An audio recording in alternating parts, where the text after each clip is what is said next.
Interview کیا، ایک باہر تھا اس کو زوم پر کیا، ایک لاہور میں گیا تو میں نے لاہور میں ہی کر لیا، یہ سوچ کر کہ اس کا خرچہ کیوں ہو، جب میں لاہور میں ہوں لاہور میں کر لوں. پھر ایک کا میں نے اسلام آباد میں کر آئی ڈیسائیڈڈ، جیسے ہی آخری انٹرویو ختم ہوا with in 10 minutes my staff had my papers including the marking system, یہ بھی کہ بھائی پورا کس کو کس سوال پر کتنے مارکس دیے، وہ سب میں اپنے ریکارڈ کے اندر ڈالتا ہوں. لوگ کہتے تھے کہ تم دستخط مت کیا کرو، پکڑے جاؤ گے. میں نے کہا یار اگر انصاف سے میں کام کروں گا تو پکڑا جاؤں، کوئی بات نہیں، میں کروں گا. تو لہٰذا میں آپ سے درخواست کرتا ہوں کہ ایک تو یہ تھا فاسٹر ڈیسیشن میکنگ، اور یہ محتسبین کا ادارہ ماشاءاللہ، کریڈٹ ٹو خاور جمیل صاحب اینڈ ادر محتسب، جن کے I am proud of all of them, کہ یہ سب لوگ اپنے 60 دن کے اندر جو آئینی ان کے اوپر بندش ہے، ان کے ایکٹ کے تحت یہ 60 دن کے اندر فیصلے کرتے ہیں. ایک اور چیز میں آپ سے ذکر کروں جو ان کا کمال ہے، انہوں نے آئے اور انہوں نے بہت سارے کانفلکٹس کو ریزالو کر دیا. یعنی ان کے، میں نے تو ان سے کہا تمہارے کھاتے میں بھی ریزولوشن نہیں آیا. انہوں نے کہا کہ کوئی فیصلے کیا، بلایا انشورنس کمپنی کو، بلایا کمپلیننٹ کو اور کہا کہ تم سیٹل کرو اور میں نظر رکھوں گا کیسے سیٹل کر رہے ہو. تو انہوں نے انصاف کا اہتمام کیا، مگر ریکارڈ پر نہیں آیا. تو میں نے کہا نہیں، bring it all on record. مگر یہ ایک طریقہ کار ہے جو میں آپ سے including the government officers who may be present as alternate dispute resolution. اچھا، آلٹرنیٹ ڈسپیوٹ ریزولوشن ایک ٹرم ہے جس سے آپ واقف تو ہیں. دوسرے پھر پنچایتوں کے اندر اور یہ جرگا کے اندر یہ ہوتا ہے کہ بیٹھ جاتے ہیں اور انصاف نہیں، ڈسپیوٹ ریزالو کرتے ہیں. فرق ہے، انصاف ہوتا ہے ترازو کا، اور ڈسپیوٹ ریزولوشن یہ ہوتا ہے کہ یار تم کس پر راضی ہو جاؤ گے، تم کس پر راضی ہو جاؤ گے، اسٹیٹس کو جو ہے وہ کیسا ہے، کیا ہے، تم لوگ راضی نامہ کر لو، ظلم نہ ہو مگر راضی نامہ کر لو. That is alternate dispute resolution. دنیا کے اندر بڑا کامیاب ہے. کورٹس کے اندر کیس کم ہو گئے.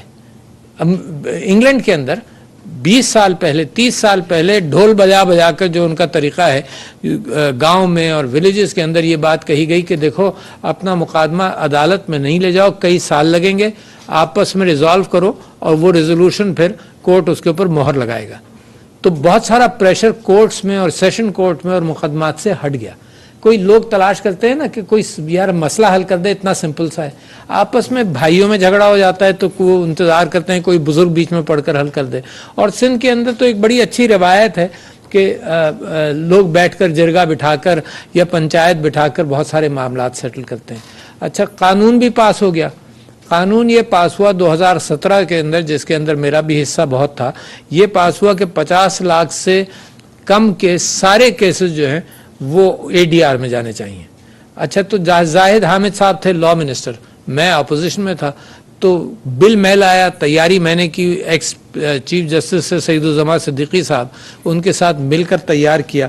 تو میں نے زاہد حامد صاحب نے کہا کہ جی 50 لاکھ کر ڈال دیں. میں نے کہا کہ یار آپ نے کہہ دیا کہ قانون یہ کہتا ہے کہ 50 لاکھ کے سارے کیسز نیچے اے ڈی آر میں جائیں. میں نے کہا یہ ہوگا نہیں. تو کہنے لگے ڈاکٹر صاحب آئین میں، اس میں ایکٹ میں ڈالتے ہیں، نہیں ہوگا، لوگ کوشش کرتے رہیں گے کہ یہ ہو جائے.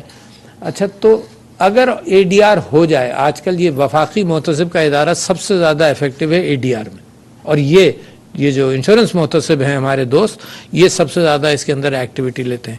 اچھا، یہ اسکل سیٹ ہے. تو جو گورنمنٹ کے لوگ یہاں بیٹھے ہیں تو یہ اسکل سیٹ ایکوائر کیا جاتا ہے. یہ نہیں کہ جی میں نے فیصلہ کرانا ہے اور آپ بیٹھ جائیں. یہ اسکل سیٹ ہے. جیسے دنیا میں اب آپ فلموں میں دیکھتے ہیں کہ اگر کوئی رینسم پر کسی کو پکڑ لے تو اسکلڈ نیگوشیٹر بیچ میں آتا ہے، عام آدمی نہیں آتا، نیگوشیٹر بیچ میں آتا ہے، اسکلڈ. اس وقت ملک کے جو حالات ہیں اس میں بھی اسکلڈ نیگوشیٹر کی ضرورت ہے کہ کوئی بیٹھ کر اے ڈی آر کرا دے. آپ سمجھ گئے بات کو. تو میں یہ سمجھتا ہوں کہ اس میں، اور ایک مثال دیتا ہوں، میں عام طور پر جب میں نے اے ڈی آر کو خود سمجھا، اس کے کورسز بھی کر لیتے ہیں اور گورنمنٹ کے ادارے کرا دیتے ہیں یا آن لائن آپ سمجھ لیں. ایک چھوٹی سی مثال ہے کہ بعض کیکس ہوتے ہیں جن کے اندر نیچے بسکٹ ہوتا ہے، اوپر چیز ہوتی ہے، سب کچھ. تو اگر آپ کو کہا جائے کہ جی اس کا بٹوارا کر دو تو ایک سیدھا طریقہ ہے کہ کاٹ کر آدھا اس کو دے دو، آدھا اس کو دے دو. مگر یہ بھی ہوتا ہے کہ بعض لوگوں کو بسکٹ والا حصہ پسند ہے اور بعضوں کو اوپر کا، تو یوں بھی کاٹا جا سکتا ہے. This is the skill of A D R کہ کس کی پرائرٹی کیا ہے. اس پرائرٹی کو سالو کرو. تو میں انشورنس محتسب صاحب کی تعریف کرنا چاہتا ہوں ایک اور ایشو پر, اور وہ ایشو یہ ہے کہ جب سیلاب آئے اور سندھ کے اندر آپ نے دیکھا کیا برا حال ہوا, اور میں یہاں آخری مرتبہ جب آیا تھا جب سیلاب کے اعتبار سے دیکھ رہا تھا اور پانی پانی ہر طرف تھا, کتنا نقصان ہوا لوگوں کا. اگر کسی اعتبار سے اس کا انشورنس ہوتا کراپس کا تو یہ کشن ہو جاتی تکلیف. اچھا, جہاں انشورنس نہیں ہوتا تو وہاں انشورنس پرووائڈ کرتی ہے وہ ایجنسی جس کے اندر ہم اپنا ٹیکس دیتے ہیں سب کچھ, وہ حکومت ہے. اچھا, حکومت کے بھی وسائل بڑے لمیٹڈ ہیں. اگر ان کراپس کا انشورنس ہو جاتا تو ری انشورنس ہوتا. لنڈن میں کہا جاتا ہے نا کہ انشورنس کمپنی یہاں انشورنس کرتی ہے, ری انشورنس ہو جاتا ہے. تو یہ برڈن جو ہے یہ دنیا بیئر کر لیتی کراپ لاسز کا. اچھا, اب میں نے ان سے درخواست کی, اور یہ سیلاب سے پہلے کی گفتگو ہے. میں کراچی ایک مرتبہ گیا ان کے دفتر میں, تو وہاں پر ہم نے یہ بات کی کہ بھائی انشورنس کا اسپیکٹرم, اب یہ ساری انشورنس کمپنیز مجھ کو یہ کہتی ہیں کہ پاکستان کے اندر ایک بڑا اسمال پرسنٹیج, شاید آلموسٹ 1% یا لیس دین 1% انشورنس میں جاتا ہے, بیمہ جس چیز کا بھی ہو, اور برابر کے ممالک کے اندر 2-4% تک جاتا ہے. تو ہماری کوشش یہ ہے کہ انشورنس اگر مارکیٹ بن جائے انشورنس کی, تو ہر چیز کے لیے گورنمنٹ اپنی جیب میں ہاتھ نہ ڈالے, بلکہ ایک کوآپریٹو سسٹم, ہم ایک دوسرے کا ڈیمیج شیئر کریں. انشورنس ہی ہوتی ہے. ہم سوچ رہے ہیں خاندانی انشورنس کیا ہوتی ہے کہ بھائی بھائی کا خیال کر لیتا ہے. خاندانی انشورنس یہ ہوتی ہے کہ سارا خاندان مل کر, قبیلے کی انشورنس یہ ہوتی ہے کہ قبیلہ مل کر مشکلات کو حل کر دیتا ہے. تو لہٰذا انسٹیٹیوشنل, تو انہوں نے بڑا کام کیا, انشورنس کمپنیز کو بٹھایا, پروجیکٹس کو دیکھا کہ بعض جگہوں پر انشورنس اب آٹومیٹک ہو گیا کہ جب بینک لون دیتا ہے فارمر کو تو وہ انشورنس کمپلسری کرتا ہے. وہ کیوں انشورنس کمپلسری کرتا ہے؟ وہ یہ کہتا ہے کہ جی اگر تم لون واپس نہیں کرو گے تو میرا تو دیوالیہ ہو جائے گا. تو وہ انشورنس مارک اپ اس میں ضرور ڈالتا ہے ہر لون میں. تو ایک وہ ہے, وہ اب آٹومیٹیکلی ہوتا ہے. مگر والنٹری انشورنس ہمارے یہاں کمزور ہے, لہٰذا کیوں لوگ کنونس نہیں ہیں کہ اس سے کوئی بھلا ہوگا, تو لہٰذا, اور شیورٹی نہیں ہے. محتسب کا کام کیا ہے کہ جب لوگوں کا ڈیو بنا تو انشورنس کمپنی گڑبڑ نہ کر سکے, لوگوں کو پتہ نہیں ہے. تو نتیجہ یہ ہے کہ اگر انشورنس کمپنی کہتی ہے کہ تمہارا ڈیمیج ہوا, تمہاری پراپرٹی کا ڈیمیج ہوا, مگر یہ کورڈ نہیں تھا یا اتنا کورڈ تھا, تو اس وقت بیچارہ پریشان حال, جو اونے پونے مل جاتا ہے وہ چلا جاتا ہے. لہٰذا انشورنس کے اندر بھروسہ قوم کا نہیں بن رہا. اب اگر کوئی محتسب ہو جو انصاف کرے تو کم سے کم جو تھیوری ہے وہ تو پوری ہو جائے کہ نہیں یہ فیئر سسٹم ہے, اس میں انصاف ضرور ہوگا. اب اس کے بعد اس کا پروپیگیشن ہے. تو کراپ انشورنس کے اندر بڑا کام کیا ہے انہوں نے, ان کا کام نہیں تھا, یہ اضافی انہوں نے اپنے اٹھا لیا, اور کراپ انشورنس کے اندر کمپنیز کو بٹھایا, کمپنی سے بات کی. ہمارا بھی ایک عجیب معاملہ ہے, پتہ چلا جناب پنجاب کے اندر کسی انٹرنیشنل انسٹیٹیوشن نے کئی $1 ملین دیے کہ تم کراپ انشورنس کرو. اچھا 4-5 سال ہوتی رہی, سب کچھ ہوتا رہا. اس کے بعد جب میں پوچھتا ہوں ایگریکلچر منسٹر سے کہ بھئی کیا فائدہ ہوا, انہوں نے کہا کہ جی ہم نے کچھ سیکھا ہی نہیں اس سے. اچھا جب نہیں سیکھا تو واٹ اے ویسٹ. وہ قرضہ ہمارے گردن پر آ گیا جو $20-30 ملین دیا تھا کراپ انشورنس کا, وہ قرضہ ہم بھگت رہے ہیں, مگر ہم نے سیکھا کچھ نہیں, کیونکہ جب آیا تو ہم نے کیجولی اس معاملے کو لے لیا. تو لہٰذا اب دوبارہ international funding and local funding سے مل کر انشورنس کمپنیز پائلٹ پروجیکٹس کر رہی ہیں بہت ساری جگہوں پر کراپ انشورنس, تاکہ اس کو پروموٹ بھی کیا جائے. اور ہمیشہ پاکستان جیسے ملک میں انجن سٹارٹ کرنے کے لیے جو کک سٹارٹ مارنا پڑے گا وہ گورنمنٹ کو ہی مارنا پڑے گا, ہے نا. جیسے موٹر سائیکل آپ سٹارٹ کرتے ہیں تو وہ کک سٹارٹ گورنمنٹ کو ہی دینا پڑے گا. گورنمنٹ ہی اس میں اوریجنلی تھوڑا سا برڈن فارمر کے ساتھ مل کر لگائے گی. یعنی فارمر اگر اب 50,000 لگاتا ہے تو گورنمنٹ بھی 50,000 لگائے گی, سم تھنگ لائک دیٹ, تاکہ یہ سسٹم چلے.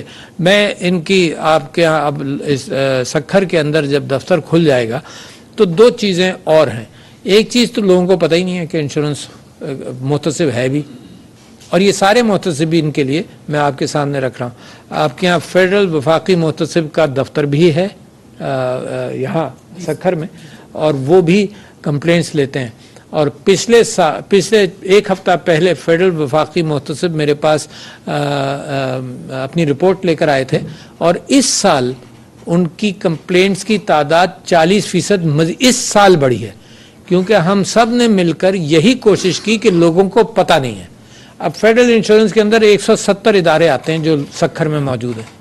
170 گورنمنٹ کے ادارے جو سکھر میں موجود ہیں، وہ ادارے آتے ہیں، ان کی کمپلینٹس جو ہیں وہ فیڈرل محتسب لے گا، بینکنگ محتسب بھی لے گا. بینکس کے خلاف ایک ایک چیز کہ اے ٹی ایم کے اوپر میرے ساتھ یہ دھوکہ ہو گیا، چیک میں میرے ساتھ یہ گڑبڑ ہو گئی، میرا یہ پیسے کاٹ دیے گئے، زیادہ کاٹے گئے، ہے نا، میرا چیک بغیر دستخط کے کسی اور نے چیک نکال لیا. اور بہت سارے اسکیمز ہیں بینکنگ میں بھی. کسی نے فون کر کے پاسورڈ لے لیا مجھ سے اور اس نے کہا کہ جی میں میجر سو بول رہا ہوں اور پاسورڈ نہیں دو گے تو یہ گڑبڑ ہو جائے گی. وہ معصوم لوگ، یہ صرف یہاں نہیں، دنیا بھر میں اسکیمز چل رہے ہیں. امریکہ میں 60 سال سے عمر کے زیادہ لوگ ہیں، ان کے 50% اسکیمز ان کے اوپر ہوتے ہیں، کیونکہ جیسے جیسے عمر طاری ہوگی میرے اور آپ کے اوپر، ہماری ڈیسیشن میکنگ کمزور ہوگی اور اس سے اسکیمرز جو ہے وہ تیار ہے اس کو ایکسپلائٹ کرنے کے لیے. معصوم لوگوں کو یہاں نیشنل سیونگز کے اندر معصوم لوگوں کے ان کو این ایس سی سرٹیفکیٹ دیا یا پروفٹ دیا تو بیچ میں سے ایک کاغذ نکال کر دے دیا. بزرگوں کو انہوں نے گنے نہیں، بھروسہ کر لیا. مروت ہوتی ہے، سامنے بیٹھا ہوا ہے، مروت ہوتی ہے کہ گنا نہیں. تو there are so many cases وچ come to me of course and it comes, ایسی ٹیکس میں آتے ہیں تو لوگوں کو پتہ نہیں ہے. تو آپ سے بھی گزارش کرتا ہوں، آپ سب لوگوں سے، تو جو وفاقی محتسب ہے جنرل، اس کے 40% یعنی اپراکسیمیٹلی کمپلینٹس میکسیمم ہماری گئی تھیں 1,40,000 سے 50,000 پر ایئر. اب شاید بڑھ کر وہ 2 لاکھ سے اوپر ہو جائیں گی اس سال. اس کا مطلب انصاف. اچھا، اور 60 دن کے اندر انصاف، 60 دن کے اندر بہت اہم ہے. اربوں روپے کا انصاف انہوں نے دیا ہے. آج پوری تقریر شاید انہوں نے نہیں کی، اربوں روپے کا انہوں نے انصاف دیا ہے انشورنس کے اندر. ایک کتنا ہے فگر؟ 2.53 بلین انہوں نے مستحق انشورنس کو دلوایا ہے. تو بہت بڑا نمبر ہے. تو لہٰذا جن کو نہیں پتا ان کو بتایا جائے. تو 5 محتسب ہیں فیڈرل محتسب جو گورنمنٹ کے سوئی گیس بجلی ہر چیزوں کے اندر وہ ڈیل کرتا ہے. اور گورنمنٹ کے جتنے ادارے فیڈرل جتنے ادارے ہیں سب کا انصاف آپ کو یہاں ملے گا، سوائے نوکری کی ایشوز پر. نوکری کا تو فیڈرل سروس ٹرائیبیونل ہے، وہ ایشوز نہیں. باقی public interaction with these government departments کے لیے یہ انصاف بڑی جلدی ملتا ہے. تو وہ پھر دوسرا انشورنس محتسب یہاں موجود ہیں. تیسرے بینکنگ محتسب کے بینک کے جن کا میں نے ذکر کیا، بینک کے اندر بہت سارے پرابلمز اور آج کل بڑھتے چلے جا رہے ہیں. چوتھے ٹیکس محتسب کے فیڈرل ٹیکسز یعنی انکم ٹیکس ہو، کسٹمز ڈیوٹی ہو، سب کچھ، اینڈ وہاں سے بڑا ریلیف اور امیجیٹ 60 days کے اندر اندر relief, some times much less, but 99% of the relief they are providing یہ 60 دن کے اندر مکمل ہو جاتا ہے. ٹھیک ہے جی. اور آخری جو محتسب ہیں وہ ہراسمنٹ کی محتسب ہیں. عورتوں کی ایشوز کے اندر جہاں ہراسمنٹ ہوتا ہے اور ہوتا بہت ہے، آپ لوگوں کو اندازہ نہیں ہے. کوئی خواتین گروپ سے اگر آپ پوچھیں گے، اپنے گھر میں آپ پوچھیں گے، اپنے رشتہ داروں میں پوچھیں گے تو آپ کو پتہ چلے گا. اسی وجہ سے عورتوں کو معاشرت کے اندر اور معیشت کے اندر زیادہ انوالومنٹ نہیں ہوتا، کیونکہ